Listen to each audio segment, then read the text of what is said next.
என்றைக்கும் நாடு போற்றும் நல்லவர்களாகவும் உலகம் போற்றும் உத்தமர்களாக வாழ வேண்டும். ஒரு கருத்தாச்சு. எப்படி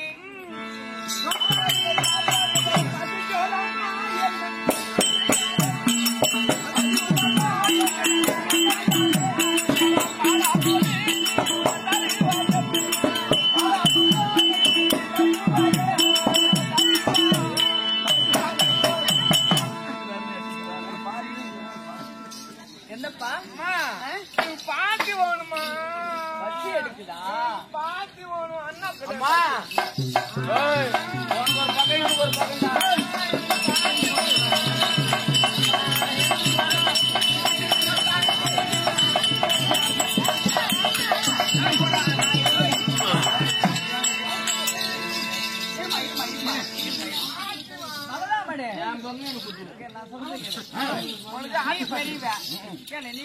அம்மா பாட்டு நீ பெரியவன், அதனால முதல்ல எனக்கு சின்னவன்.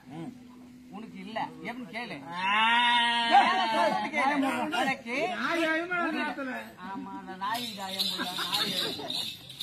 உரியில வச்சிருக்கிறேன் தயிர், மோர், பால், வெண்ணெய், நெய் எல்லாம் வச்சிருக்கிறேன். பண்ணியா?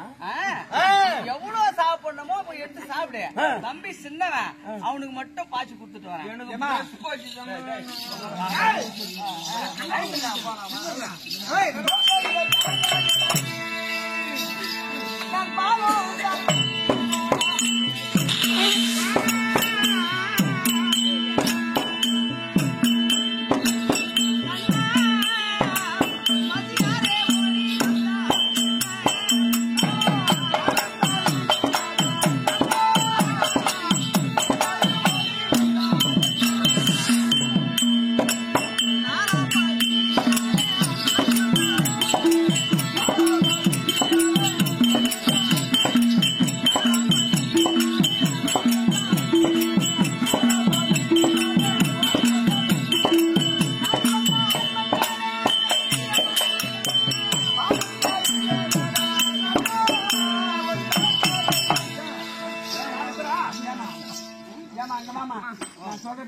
பெரிய பையன் சின்ன பையனுக்கு நீ பாலை இருக்கிற பாலை கூட குடிக்கட்டும்.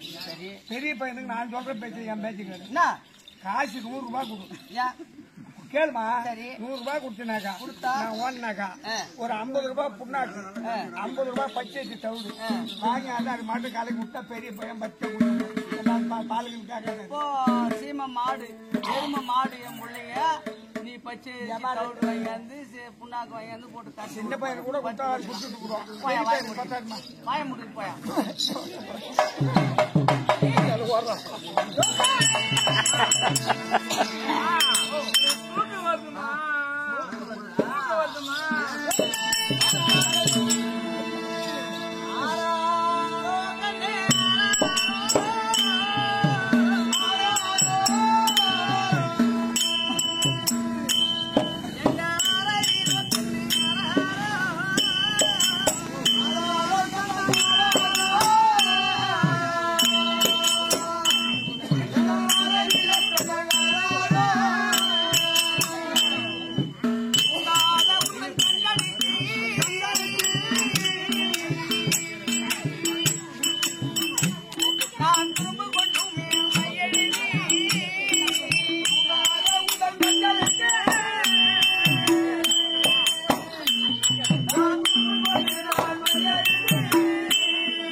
இந்த பூதகி யாரால் ஏகப்பட்டது? யாரு? கம்சனால் ஏகப்பட்ட பூதகி.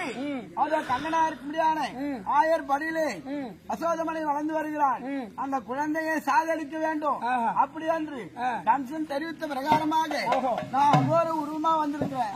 அகோர உருவமா போனா அந்த குழந்தையை சாகடிக்க முடியாது. அதனால அந்த கண்ணனை சாகடிக்க எவர்ன பெண்ணாவதாக அவதாரம் எடுத்து அழகான பெண்ணை வந்திருக்கிறேன்.